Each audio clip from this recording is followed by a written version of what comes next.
New York সিটির নবনির্বাচিত mayor Zohran মামদানির উদ্যোগে আবার সামনে আসছে স্কুল ইন্টিগ্রেশনের প্রশ্ন। যুক্তরাষ্ট্রে 7 দশক আগে শুরু হওয়া ডিসেগ্রেগেশনের প্রচেষ্টা আজও অপূর্ণ, বরং সাম্প্রতিক গবেষণায় দেখা গেছে বড় শহরগুলোর স্কুলে বর্ণ ও অর্থনৈতিক ভিত্তিতে বিভাজন বেড়েছে। এমন বাস্তবতায় মামদানি ইন্টিগ্রেশনকে অগ্রাধিকার দিয়ে এটিকে সংকট হিসেবে উল্লেখ করেছেন।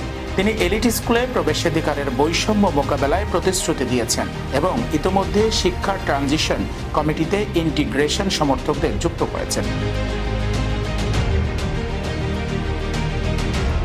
সমালোচিত গিফটেড অ্যান্ড ট্যালেন্টেড প্রোগ্রাম বাতিলের উদ্যোগও নিয়েছেন মামদানি, যা কৃষ্ণাঙ্গ ও ল্যাতিনো শিশুদের কম সুযোগ দেওয়ার অভিযোগে বিতর্কিত ছিল। যদিও পুরো পরিকল্পনা প্রকাশ হয়নি, তার টিম জানায় যে বিল ডি ব্লাজিও মেয়াদের বৈচিত্র্য প্যানেলের সুপারিশ বিবেচনায় নেওয়া হবে। বিশ্লেষকরা মনে করছেন, নিউ ইয়র্ক যদি স্কুল বিভাজন কমাতে অগ্রগতি দেখাতে পারে, তা অন্যান্য বড় শহরকে নতুন করে উদ্যোগী করতে পারে।